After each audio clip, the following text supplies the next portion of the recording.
صلوات. اللهم صل على محمد وآل محمد. أعوذ بالله من الشيطان الرجيم. بسم الله الرحمن الرحيم.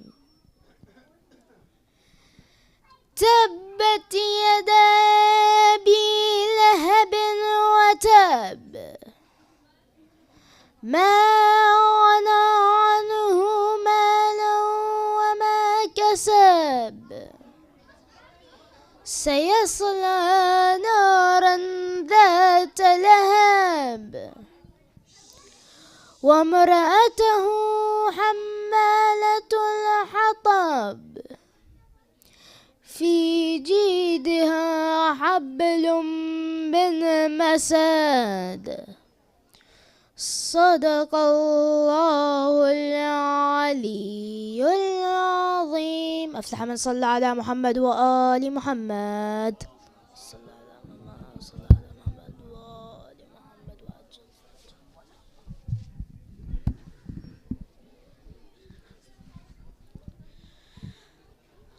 أعوذ بالله من الشيطان الرجيم. بسم الله الرحمن الرحيم. إنا آتيناك الكوثر فصل لربك وانهر إن شانئك هو الأبتر. صلوات.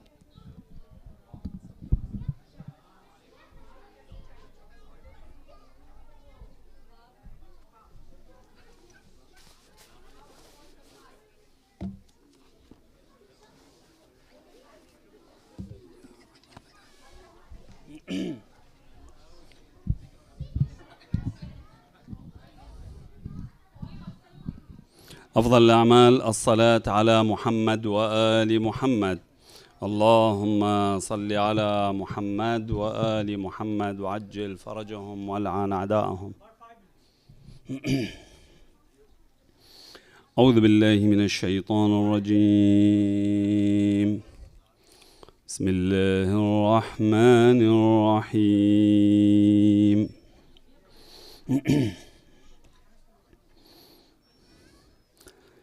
يا أيها الذين آمنوا لا تقولوا راعنا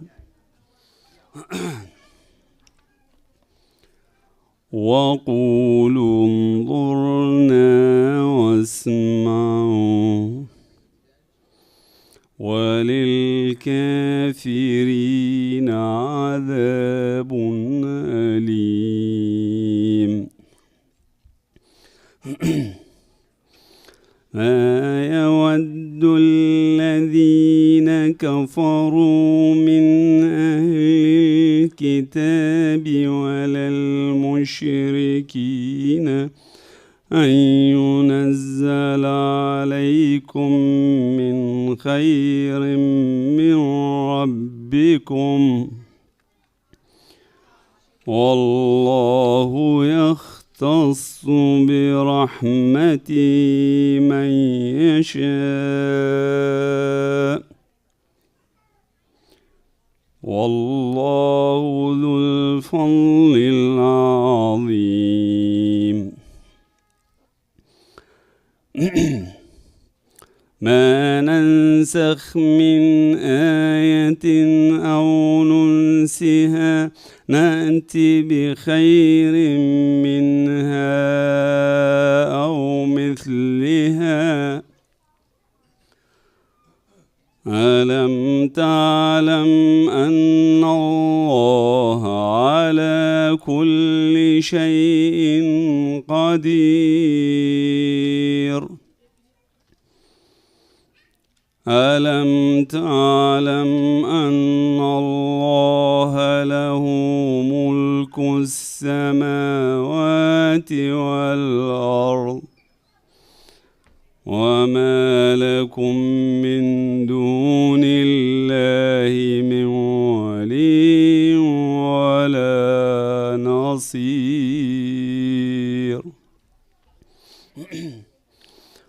أم تريدون أن تسألوا رسولكم كما سئل موسى من قبل ومن يتبدل الكفر بالإيمان فقد ضل سواء السبيل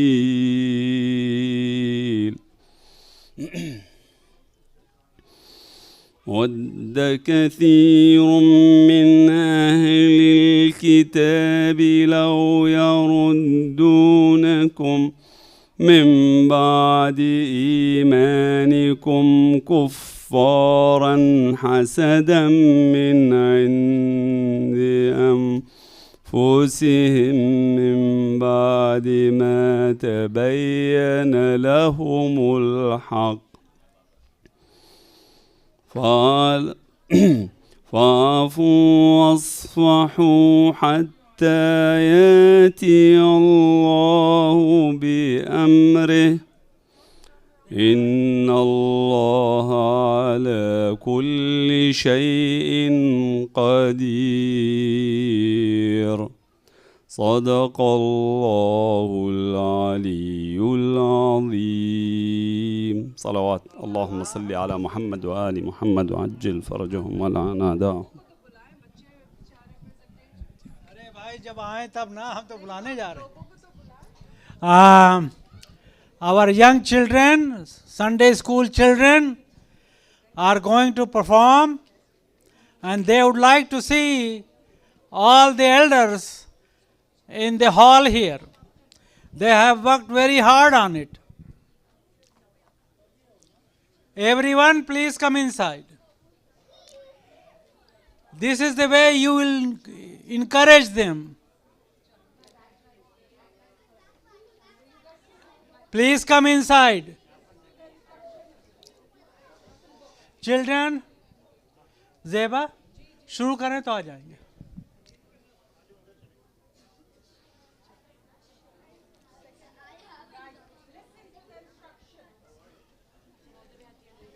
ये ले सिम. मैं वो लगा दूँ.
Assalamu alaikum.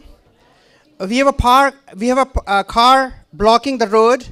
Please move your car. It's Toyota Corolla LCZ 7825. Please move your car. It is blocking the road. LCZ 7825 Toyota Corolla. Please move. Thank you.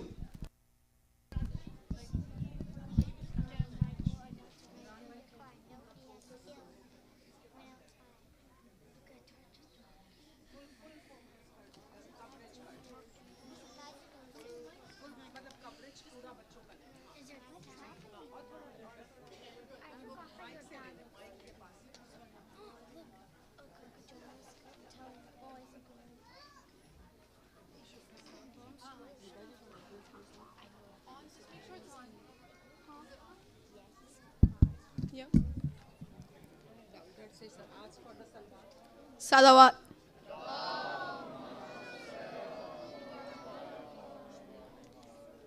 Assalamu alaikum, dear brothers and sisters. I hope you are having a blessed Ramadan so far. Today, level 3 and 4 will present a play sharing the blessing and importance of the holy month of Ramadan. Salawat.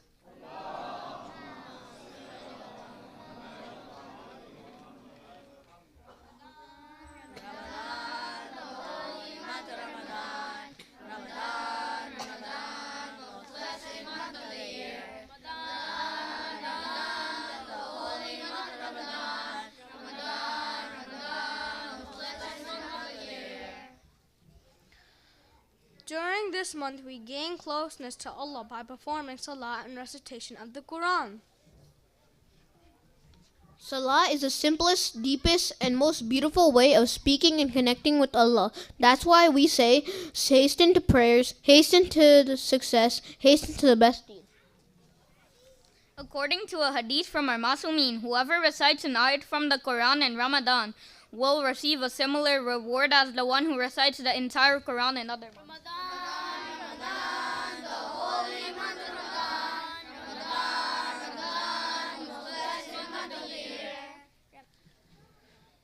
During the holy month of Ramadan, building a character should be our priority by practicing good akhlaq and being patient. Ramadan is a time where we should not only focus on only fasting but also improving our character by being kind and displaying positive traits. In the Holy Quran, Allah subhanahu wa ta'ala says, only those who are patient shall receive the reward in full without reckoning. Ramadan, Ramadan, the holy month of Ramadan, Ramadan, Ramadan, most blessed month of the year. The holy month of Ramadan is a great opportunity to be more charitable. According to a hadith from our Masumeen, Ramadan is an honorable and blessed month and the rewards for generosity are multiplied in it. Giving charity in Ramadan is a way to purify our hearts and sharing blessings with others. Ramadan, Ramadan, the holy month of Ramadan, Ramadan, Ramadan, most blessed month of the year. During this month, we observe the birth and death of some key personalities. On the 10th of Ramadan, we commemorate the death anniversary of the beloved wife of the Holy Prophet, Bibi Khatija. On the 15th of Ramadan, we celebrate the birth of our second Imam, Imam Hassan alayhi salam. We commemorate the Shahadat of Imam Ali on the 19th, 20th, and 21st of Ramadan.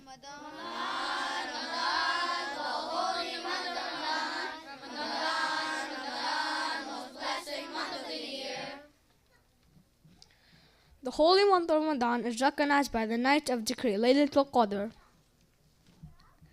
Laylatul Qadr, the night of destiny, is observed on the nights of 19th, 21st, and 23rd Ramadan. Prayers during these nights are most important as Allah has favored these nights over all other nights. Another significance of Laylatul Qadr is the revelation of the Holy Quran.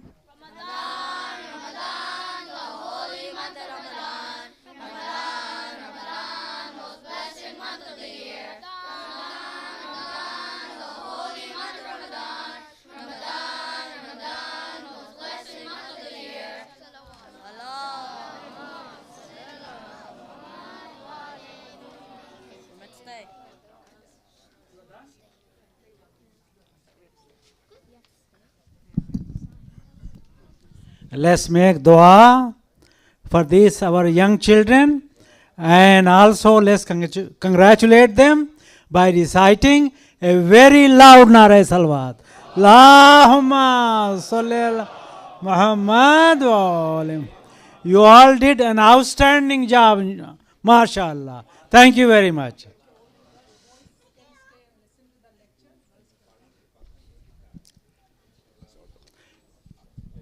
Where is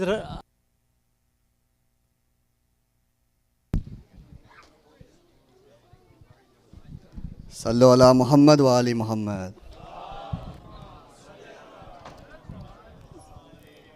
Just a request, if you can just move a little forward. We have a lot of space here, and I promise to say it does not bite. So, Sallu ala Muhammad wa ali Muhammad.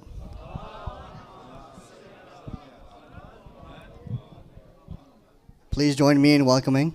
Okay, another request, if you could just move a little forward towards the member. Sallu ala Muhammad wa ali Muhammad.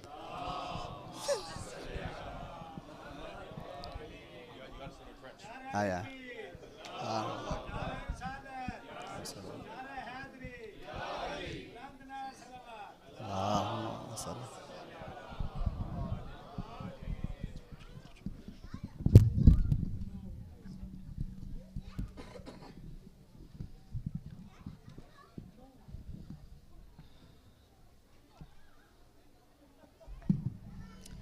Thank you very much, sir. A bit higher. Thank you.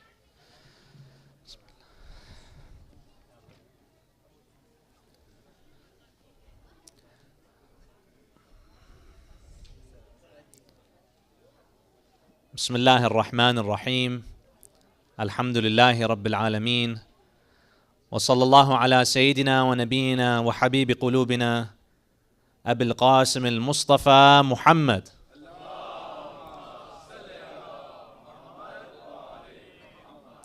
وعلى أهل بيته الطيبين الطاهرين الذين أذهب الله عنهم الرجس أهل البيت وطهرهم تطهيرا.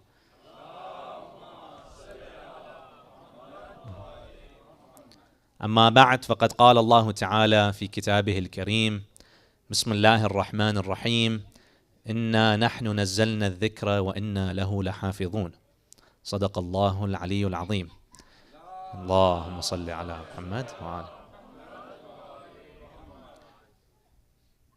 Dear brothers, respected sisters, respected Sheikh, Assalamu alaikum wa rahmatullahi wa barakatuh. Illuminate your hearts and minds and this majlis with another loud salawat ala Muhammad wa ali Muhammad.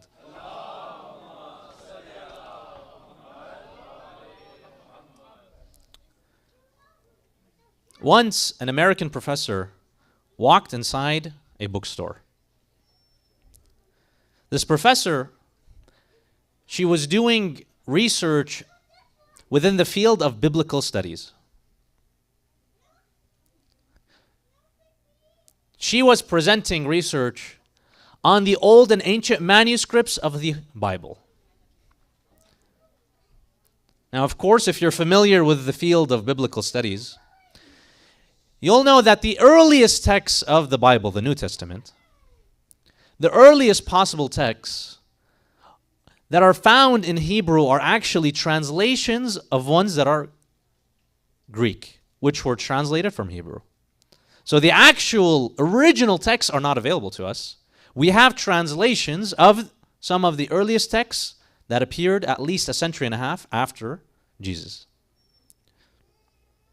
So she's in the bookstore.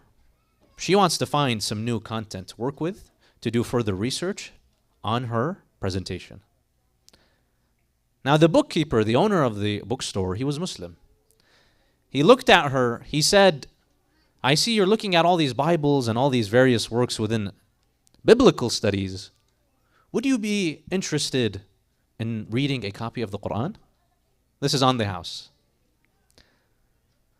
Now she says, in my heart, I told him, who does this guy think he is? You know, I'm a doctor, I have a PhD, and I've read the Quran several times. Gifting me a Quran, thinking that I haven't read these books. But she said, to be polite, I accepted. I took a copy of the Quran. Before I left, he said, let me just give you one piece of advice. He said, start with Juz' 23 and onwards. So she says that was the first time I had heard such a suggestion. I took the English copy of the Quran home and I began reading.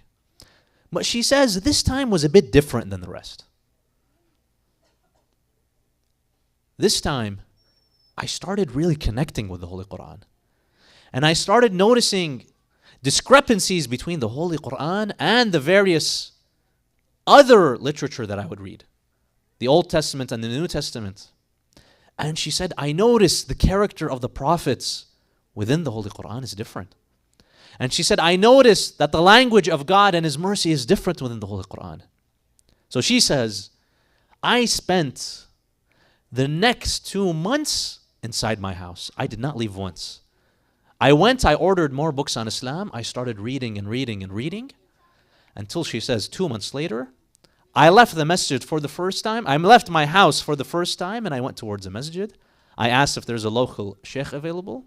So he saw, an older lady. He said, what business do you have? She said, I'm here to take my shahada. My dear brothers and sisters, the Quran truly is a book of hidayah. All we have to do is just dust off the copies of the Quran that we have, that we haven't given enough attention to, and what? Read the Quran. For truly all divine wisdom and hikmah is embedded within the Holy Quran. Now, last night we discussed some various aspects of revelation within the Holy Quran. Tonight, I want to discuss how is it that the Quran came to be compiled into what we now see as the Quran al-Kareem. Now, we know that the Quran was revealed upon Rasulullah sallallahu alayhi wa ala aswatikum.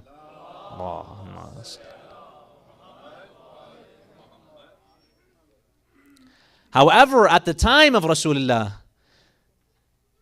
the Quranic mission was transmitted orally. Rasulullah would recite the Holy Quran as recited to him by Jibreel, and then people would memorize and recite it to their friends and family. How is it that this Quran became what is known as bayna daffatain, between two covers, the Holy Quran that we see today? And why is it that the Quran that we see today, everywhere across the world, if you open the front page, it says Uthmani font? What does that mean? There are some accusations against those who follow the path of the Ahlul Bayt that the Quran that we read is somehow different than the Quran of others. A few decades ago, the head of Al-Azhar University, the most prestigious Muslim learning academy in Egypt, he had visited Iran for his first time, visiting a majority Shia country, and he was there with his host visiting a mosque, a masjid. He was there, he told his host while he was at the masjid, see that mushaf, that kitab, that Quran right there? Can you hand me one? So they went, they bring him a book of the Holy Quran, and he starts paging through, leafing through the book. He says, do you mind giving me another copy? They go, they bring him another copy. He says, do you mind bringing me another copy? So they're wondering, what does he want with all these copies of the Holy Quran? They bring him another copy. He's leafing through it. He says, see that Quran, it's from a different publishing house. The cover is different, it's a different color. Can you bring me that Quran? So they bring him this Quran. Now the host is puzzled. He says, you know, if you want a Quran, we can gift you a Quran. Well, why are you looking at all these various copies? He's silent for a moment. Then he says, I had heard that some of the Shia, their Quran is different than our Quran. And so I was very shocked when I leafed through the Quran, the first one that you gave me, and it's the same Quran that we have in Egypt. And you gave me a second copy, I leafed through it, it's the same Quran that we have, the third and the fourth. Now, can you imagine such a misconception that one of the most learned Muslim academics in Egypt falls prey to such misconceptions? So is it true that followers of the Ahlul Bayt have a different Quran? What's all this about Mus'haf Fatima? Inshallah, tonight we will overgo these subjects, but before that, aloud salawat ala Muhammad wa ali Muhammad.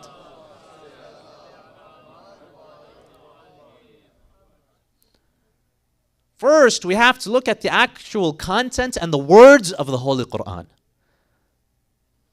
Are the words and phrases within the Holy Quran the same words that Rasulullah sallallahu alayhi wa sallam he uttered? First, let's look towards the Holy Quran itself. Allah subhanahu wa ta'ala states, قُلْ لَإِنِ اجْتَمَعَتِ الْإِنسُ وَالْجِنُّ عَلَىٰ أَنْ يَأْتُوا بِمِثْلِ هَذَا الْقُرْآنِ لَا يَأْتُونَ بِمِثْلِهِ.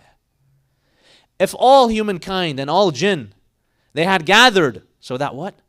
To compile a Quran like this, they're not able to.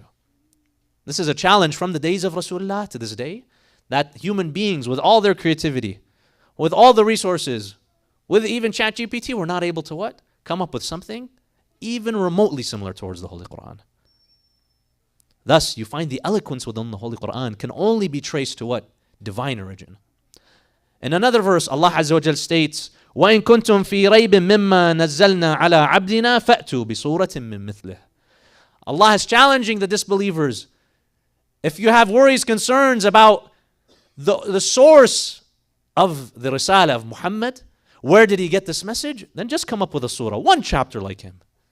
If you're able to do that, you can discredit him. And you find at the time the mushrikeen, these enemies who they had political and economic interests in keeping the system of idolatry, they did their utmost to discredit Rasulullah. They would what? They would call him a lunatic. وَالْعِيَاذُ بِاللَّهِ. They would harass him and his family. They would economically sanction him and his family and his followers. And yet we find neither once then nor throughout history were they ever able to come up with anything remotely similar towards the Holy Quran. In another verse, Allah Azza wa Jalla says, أَمْ يَقُولُونَ افْتَرَاهُ قُلْ فَأْتُوا بِسُورَةٍ مِثْلِهِ. Again, this divine challenge is ongoing. Thus, there is ijma' amongst all Muslim scholars, near ijma', that the contents, the words of the Holy Quran have not been perverted or changed in any kind of way. That the same Quran that we read, it is what? The same Quran that Rasulullah uttered. In fact, if you go to Birmingham today, there's something known as the Birmingham Muslim Codex. This is at the University of Birmingham. It's one of the oldest copies of the Holy Quran, and it's in a Kufic font. They've carbon dated this piece of manuscript. They found it dates back to the years between 560 to 650. Meaning what? At most, this manuscript came 24 years after Hijrah. Meaning what? During even the life of Amir al-Mu'mineen. And you find every single word, every single vowel in that manuscript matches exactly to the T the Quran that we have today. So this is scientific evidence that what? The Quran, just like the Quran says, إِنَّا نَحْنُ نَزَّلْنَا الذِّكْرَ وَإِنَّا لَهُ لَحَافِظُونَ. I am verily the one who've brought down the Quran and I will protect it. You find Allah Azza wa Jall's promise in upholding the Quran has not changed. The oldest known manuscript is what? Exactly identical to the copies we have today. Whereas you look at the oldest manuscripts of the Bible, over 680 manuscripts, no two versions are identical. There's always discrepancies between them. If you go to Mashhad, in the museum right by, adjacent to the shrine of Imam Ali ibn Musa Rida, peace be upon him. Allah. There are Quranic manuscripts dating from the time of what? The 1st century after Hijrah. Meaning only decades after Rasulullah. And every single one of those manuscripts is identical to the copy we have today. So there is no doubt, let there be no doubt in your hearts and minds, dear brothers and sisters, that the Quran that we have today, in terms of content, in terms of the words uttered, are exactly the words uttered by Rasulullah sallallahu alaihi wasallam. The second subject we have to discuss is what about the sequence of the ayat and the chapters? If there is near consensus and ijma' that the words of the Holy Quran and the phrases have not been altered, what about the chapters and the ayat? Because we know the Quran is divided into two. We have the Meccan verses and the Meccan chapters, and we have the Madani verses and the Madani chapters. The verses that were revealed in Mecca and the verses and chapters that were revealed in Medina. And sometimes they're interplaced. So how is it that the current format of the Quran came to be? You find in one narration attributed to Imam Ja'far al-Sadiq, peace be upon him.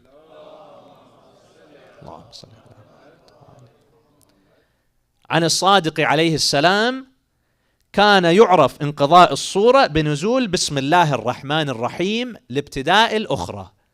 It was known at the time of Rasulullah because revelation would come down gradually. We mentioned last night, Tanzil. So how would they know when a new chapter would start and a chapter would end? Whenever a Bismillah ar-Rahman ar-Rahim would be descended, that's how the companions of Rasulullah knew. This means this is the mark of the end of one chapter and the start of another. That's how they were able to tell where the chapters begin and where the chapters end. However, it's possible because we have some narrations that Rasulullah sallallahu alayhi wa alayhi, he himself would sometimes, after a verse is revealed, would tell his companions, this verse Allah has decreed will be moved to a different chapter. For example, if we look at the Holy Quran, we know that Surah Al-Baqarah, verse 281 is the last verse to be revealed. Whereas we know Surat Bara'ah is the last chapter to be revealed. So why is this verse not in chapter of Bara'ah? Why is it in the chapter of Baqarah? And it's this verse. Allah subhanahu wa ta'ala states, وَاتَّقُوا يَوْمًا تُرْجَعُونَ فِيهِ إِلَى اللَّهِ. This is the final verse to be revealed upon humanity. God's final will. Allah subhanahu wa ta'ala tells us, have taqwa, fear the day that you will go back to your Lord.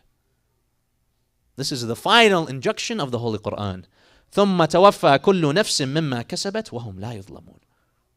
Allah subhanahu wa ta'ala, He's given us this amana of life, where He tries us and tests us, and then at the end of the day, He retrieves this amana.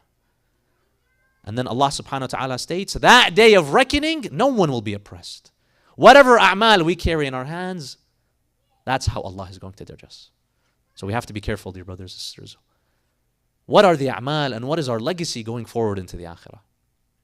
So this verse, it's in Surah Baqarah, verse 281. Even though it's the last verse, why? According to some narrations, Rasulullah sallallahu alayhi wa of course, from the instructions of Allah, he would move around various verses for some divine hikmah, some divine wisdom. So it's possible that sometimes one chapter would begin, and then it would pause, another chapter would begin, and then Allah would go back to the old chapter. So not entire chapters were revealed at once. Sometimes it was interspersed. It would pause and it would resume.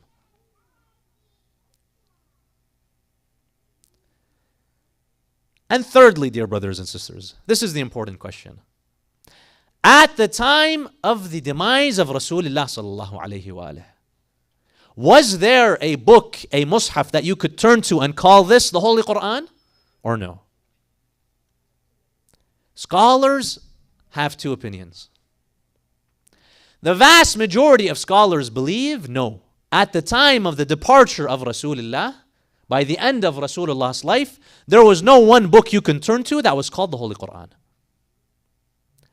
The second opinion is that yes, by the end of the life of Rasulullah, بين دفتين, between two covers, the Quran was compiled on paper and it existed at the time of Rasulullah. The second camp, they argue that in the various cities of Azerbaijan, of Egypt, of Yemen, of Kufa, of Iraq, people had recited the Quran and they memorized the Quran. So how would it be possible that in these various areas, if there were no actual copies of the Quran, how would the Quran be disseminated? Scholars from the first camp, they come and they respond. They say at the time the Arabs had an oral culture, meaning what? They would memorize the Holy Quran. So one person from every city, if he had the Quran memorized, he would go in the mosque, he would recite it, other people would come and memorize the Quran. You didn't necessarily need to have books for the Quran to be disseminated. And as to what order, there was no specific order that they would recite the Quran. They just knew various chapters and they would recite. The majority opinion of our scholars is that at the time of Rasulullah, no such book called the Holy Quran in its physical form existed. Yes, of course, in the hearts of the Sahaba and the hearts of the believers, the Quran rested there. There were many Sahaba who were huffaz, who had memorized the entire contents of the Quran. But in terms of ink on paper, that had not yet existed. Therefore, a very valid question to ask is that when did the Quran first get compiled? Inshallah, we will begin with a loud salawat ala Muhammad wa ali Muhammad.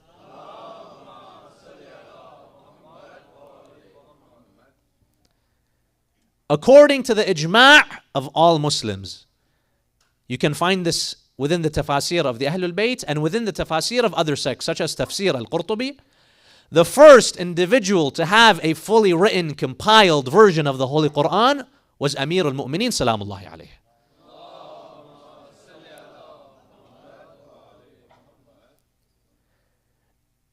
In this hadith attributed to Amir al-Mu'mineen, he states, عن الأمير سلام الله عليه ما نزلت آية على رسول الله. No ayah was revealed upon Rasulullah إلا أقرأنيها وأملأها عليه.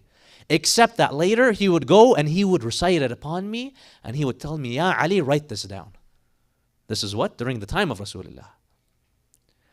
فأكتبها بخطي. I would write it with my own handwriting. وعلمني تأويلها وتفسيرها وناسخها ومنسوخها. And then Rasulullah, after he would tell me write down the verses, he would teach me the tafsir, the exegesis, and the ta'wil of the Quran, the hidden depths of the Quran. The nasikh, the mansukh, the various sciences of the Quran. وَمُحْكَمِهَا وَمُتَشَابِهَا, the clear verses and the vague verses, he would explain them to me. وَدَعَ اللَّهَ لِي أَن يُعَلِّمَنِي فَهْمَهَا, and he prayed to Allah that I would have the knowledge of the Holy Quran. وَحِفْظِهَا فَمَا نَسِيتُ آيَ مِنْ كِتَابِ اللَّهِ. After that, I never forgot one verse of the Holy Book of God. This is who is speaking? Amir al-Mu'mineen salamullahi alayhi. وَلَا عِلْمًا أَمْلَاهُ عَلَيَّ فَكَتَبْتُهُ عِنْدَ دَعَى لِي مَا دَعَى. Neither any verses nor any of the knowledge of these verses left my grasp after Rasulullah prayed for me that specific dua.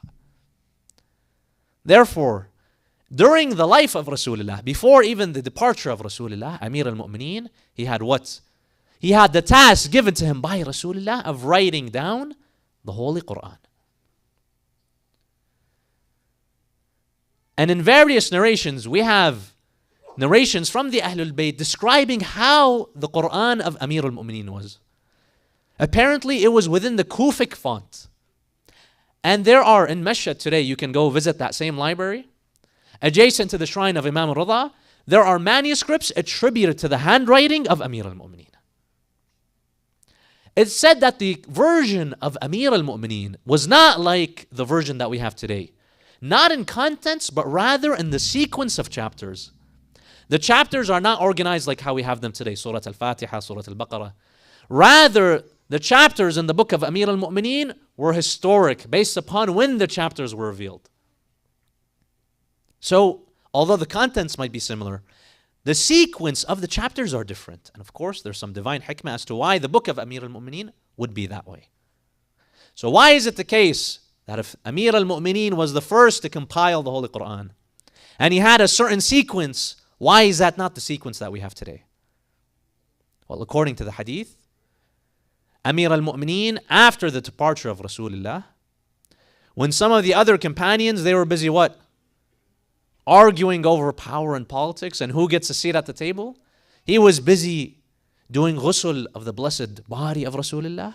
And immediately afterwards, he was busy compiling the Quran, organizing the various manuscripts that he had into one coherent book, بين دفتين. After he had compiled this book, and this took many years, by the way, such that after the departure of Rasulullah, one reason, one excuse Amir al-Mu'mineen gave as to why he did not immediately come and give allegiance to the various caliphs was that he was busy compiling the Holy Quran. After he had finished the compilation of the Holy Quran, he came to the mosque of the Prophet where he saw various Sahaba sitting.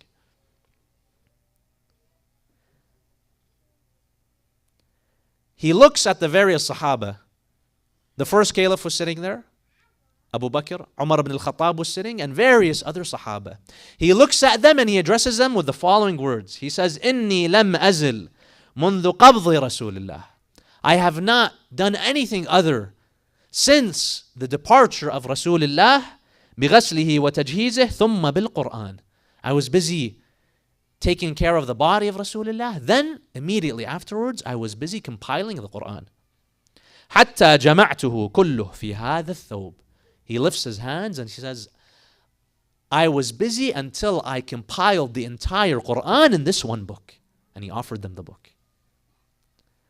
وَلَمْ يَنزَلَ اللَّهُ عَلَى نَبِيِّهِ آيَةً مِنَ الْقُرْآنِ إِلَّا وَقَدْ جَمَعْتُهَا. And Allah did not reveal upon His Prophet a single verse except that I've written it here. Every single aspect of the divine message was inscripted in this book. وَلَيْسَ مِنْهُ آيَةً وَقَدْ أَقْرَأَنِيهَا رَسُولُ اللَّهِ وَعَلَّمَنِي تَأْوِيلَهَا. And every single verse he's telling the Sahaba, Rasulullah would preach it to me and he would teach me the ta'wil and the tafsir. أَن تَقُولُوا غَدًا إِنَّا كُنَّا عَنْ هَذَا غَافِلِينَ. So he says, I've brought you this book so that tomorrow you will not say, we went astray. We lost the teachings of the Holy Quran because we did not have it in its physical form. So on a golden platter, directly from Rasulullah, with its teachings and tafsir, Amir al-Mu'mineen presents to them a copy of the Quran. Now what do? The hadith says, قال أحدهما, one of them, one of the companions, he responds, يا علي أردد فلا حاجة لنا به. Oh Ali, take back your Quran, we don't need it. Can you imagine? All the Sahaba would agree that Amir al-Mu'mineen was the closest in character and contents towards Rasulullah. And they all saw how he would teach him from the tafsir and the ta'wil. And he was the first to compile the Quran. And yet, for reasons of ego, so that history would not be a testament that every time we open the Quran we can say, this is the book of Ali ibn Abi Talib, as compiled by Ali ibn Abi Talib. Can you imagine? Thus, they rejected the book compiled by Ali ibn Abi Talib. Amir al-Mu'mineen says, fine. He wasn't upset. The hadith says he took that book home and humanity has never seen it since. After Amir al-Mu'mineen, he gave that book to Imam Hassan al-Mushtaba, who after him, he gave it to Imam al-Hussein, and our hadith mentioned, now this book resides with who? Imam al-Hujjah, Ajjalallahu ta'ala farajahu al-sharif. What kind of ummah is this? Now when the book of Allah as inscripted by Amir al-Mu'mineen is offered on a golden platter, you refuse. So if the book that we have today is not the book of Amir al-Mu'mineen, what's the book that we have today? The Sahaba, after they realize the gravity of their mistake, what happens? They say, we need an alternative. Well, at the end of the day, we need a book. We need a physical book called the Quran. What do? Afterwards, during the reign and the Khilafah of Amir al-Mu'mineen, when another book had already been compiled, and we'll get to that just a minute, Talha came and said that there is now a controversy during the Muslim lands that started with the time of Uthman. There were various manuscripts available. Amir al-Mu'mineen, why don't you come out and bring your version? Amir al-Mu'mineen said, no. When I came and I offered, you guys refused. Thus, this book will stay with me and my lineage. Unfortunately, humanity lost the tawfiq of having the Quran as written by the hands of Amir al-Mu'mineen. What a tragedy, my dear brothers. Therefore, if we do not have the copy of Amir al-Mu'mineen, which copy and version of the Holy Quran do we have?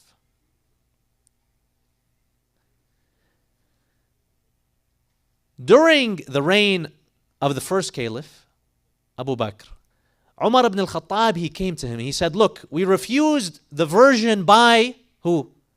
Amir al-Mu'mineen. We have to offer the people alternatives. Therefore, he said, yes, that's a good idea. Therefore, we should begin our own process of what? Compiling the Holy Quran. They looked at the Sahaba and they chose Zayd bin Thabit to head a council that what? Compiles the Holy Quran. Why Zayd bin Thabit? Because it's known that during the life of Rasulullah, Zayd sometimes he would write down some ayat of the Holy Quran. So they chose Zayd bin Thabit and a council of 25 individuals supervised by Umar ibn al-Khattab to what? Collect various manuscripts. Zayd, he went into the marketplace, he made a public announcement, whoever has a copy of the Holy Quran, bring it to the mosque of the Holy Prophet. This council of 25 people, they would meet in the mosque daily. Every day people would come and bring various manuscripts. Why? Because back then there wasn't paper as we see it today. If you wanted to write anything, you would use some parchment or you would use deer skin. So some Sahaba, they had some verses. Others perhaps had a chapter. Others perhaps had a few chapters. So every day, people from Medina, they would come and submit various manuscripts to this group. This individual, this council, they were compiling and collecting these various manuscripts. They didn't organize it any certain way, according to any specific set of what? Sequence, Makki, Madani, or Sabab Nuzul. No. This group, they were solely concerned with what? Compiling such that they can have a full Quran. That was their goal. And it said that this book, after a few months was completed, Zayd bin Thabit came to Abu Bakr and he granted him this book. After Abu Bakr, where did this book reside? He gave it to the second caliph, Umar ibn al-Khattab. After him, he gave it to his daughter Hafsa. Then, during the reign of the third caliph, Uthman, he borrowed it from Hafsa. Why? To unify the scripts, which we'll talk about in just a minute. And then afterwards, he gave it back to Hafsa, who after her death, she gave it to Marwan. And for some reason, the narration states, Marwan decided to burn this copy. You know. Unfortunately, he was not someone who would follow the contents of the Holy Quran, and even towards the physical copy of the Holy Quran, he did not have enough grace to show respect. Is that the copy of the Holy Quran that we have today? No. The Quran, in its sequence and versions, went, in terms of sequence, through one more evolution. During the reign of the third caliph, Uthman, one man from the land of Azerbaijan, by the name of Hudayfa ibn al-Yaman, he went and he saw that in Azerbaijan, the people are reciting some verses incorrectly. Why? Because the Muslim lands after Rasulullah grew and new areas of the globe started joining Islam. Sometimes those people who are not Arab, they would not pronounce some of the words correctly. And therefore, within various areas such as Yemen, such as Azerbaijan, nearing Spain, what happened? Some incorrect pronunciations of the Quran began emerging. He went back to Kufa. He asked the people of Kufa, do you guys think it would be a good idea if we unify all these various versions of the Quran? They said, yes. Go to Medina, go to the third caliph, and propose this idea to him. So Hudayfa, he goes, he has an audience with Uthman. He tells him, Uthman, he says, I have to consult my Sahaba first. So the narration says, he gathered his Sahaba, and of course, he gathered Amir al-Mu'mineen. Why? Because he knew Amir al-Mu'mineen had first-hand knowledge of the Quran. He told them, what do you think of this idea of gathering reciters from across the globe? We unify the manuscript and we distribute it. They all agreed, including Amir al-Mu'mineen.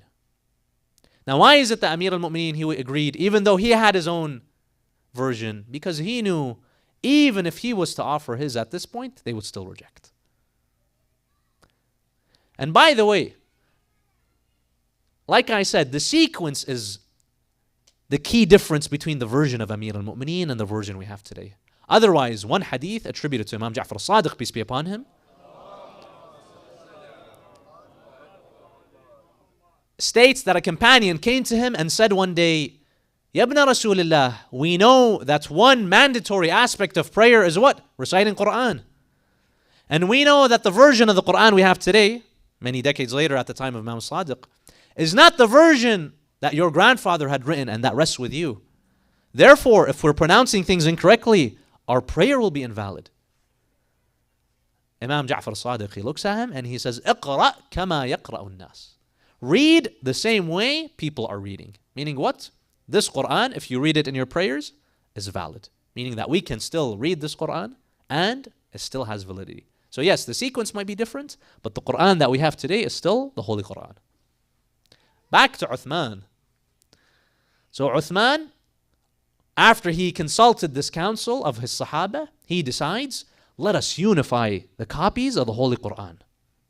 He appoints 4 individuals to head this new initiative. The first initiative under the first caliph was compiling, just mere compiling. This initiative is what? Finding out the discrepancies and then having a unified script. The hadith says he appointed Zayd bin Thabit, the same Zayd. He appointed Syed ibn al-As, Abdullah ibn Zubayr, the son of Zubayr, and who? Abdul Rahman ibn Harith. Then, over time, over the days, this group expanded. He appointed more individuals. And Ubay bin Ka'ab was in charge of supervising this whole project. So many of the Sahaba were involved in unifying the Quran. What was step number 1? Number 1, they had to confiscate all the various manuscripts that resided in various cities. This is, by the way, in the year 25 after Hijrah. So they go to the various cities. Every city they go to, they ask all the inhabitants, do you have any mushaf, any pieces, one paper, one line, one chapter? All the inhabitants of the city, they give them their manuscripts. So from Kufa, from Azerbaijan, from Egypt, they gather and confiscate all the copies. Then they bring all these copies where? To Medina. Then they bring out the book of who?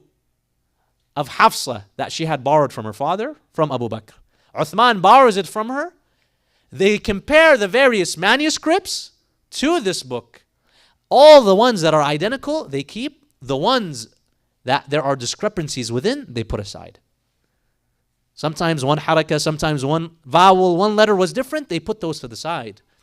Now, all the Sahaba, including Amir al-Mu'mineen, they agreed, we need to hide these copies, right? Because they're not the actual authentic Quran.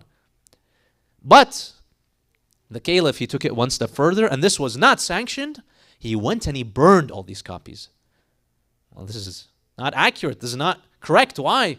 Because yes, there might be some discrepancies, but at the end of the day, the rest of it is Quran. And we're not allowed to burn the Holy Quran.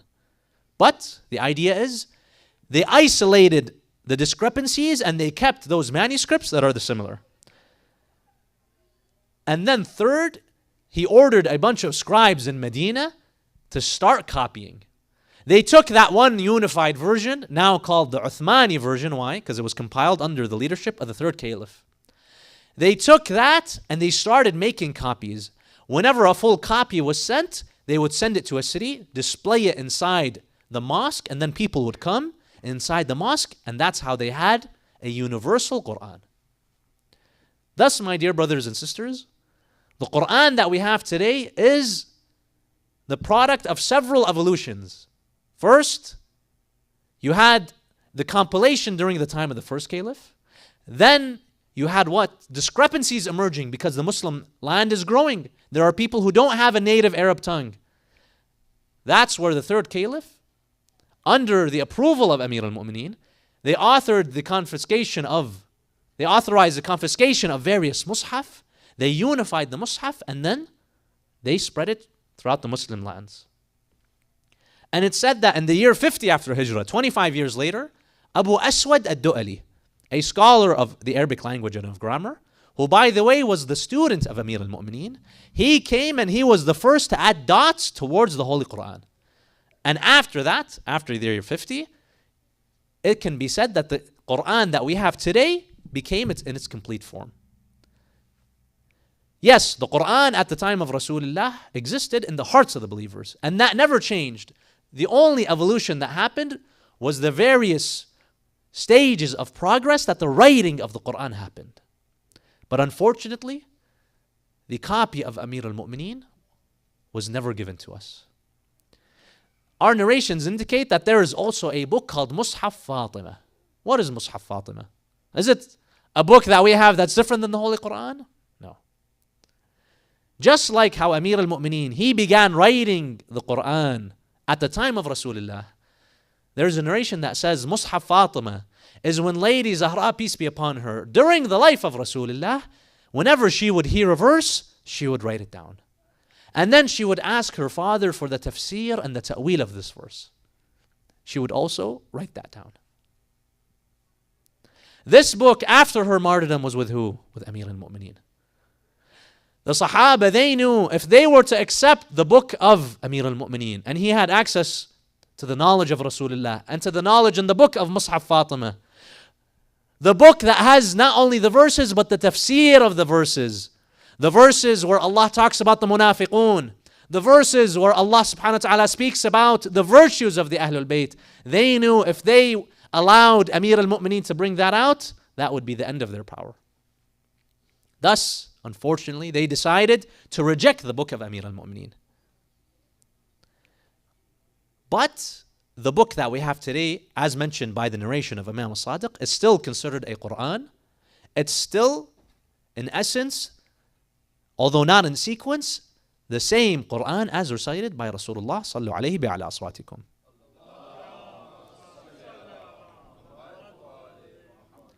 After the time of Uthman, the Quran was standardized and no other changes were made. Yes, some of the future caliphs, they tried installing other verses promoting themselves in the Quran, but of course, the Sahaba and the various mu'mineen, and of course, Allah Azza wa Jal prevented that. So the Quran that we have today is a product of several evolutions and councils, but the important lesson, my dear brothers and sisters, is that it is still the Quran that Allah subhanahu wa ta'ala has revealed upon His Messenger. Thus, we ask Allah subhanahu wa ta'ala to grant us the tawfiq of the tama'un, the deep exegesis and understanding of the Holy Quran. We ask Allah subhanahu wa ta'ala to not let us go astray from the Holy Quran. We ask Allah subhanahu wa ta'ala that when hidayah is given to us, we do not reject it like how some others have done. We ask Allah subhanahu wa ta'ala to grant us the path of the Ahlul Bayt, peace be upon them. وآخر دعوانا الحمد لله رب العالمين وصلى الله على سيدنا ونبينا محمد وعلى آله الطيبين الطاهرين. اللهم صل على محمد. For the souls of our marhumeen, our departed, those who have attended this majlis and those who have contributed, let us all recite Surah Al-Mubarakat Al-Fatiha. Before that, a loud salawat ala Muhammad wa ali Muhammad.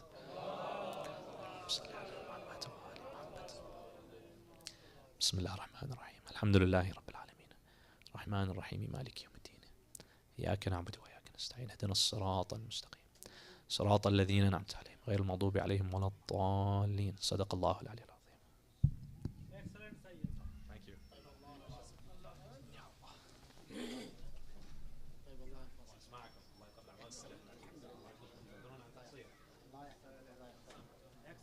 Thank you very much.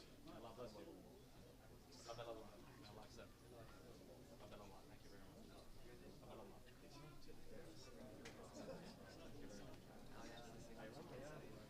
Hopefully you got your answers. Thank you very much. Thank you. Thank you very much. May Allah bless you. You're too kind.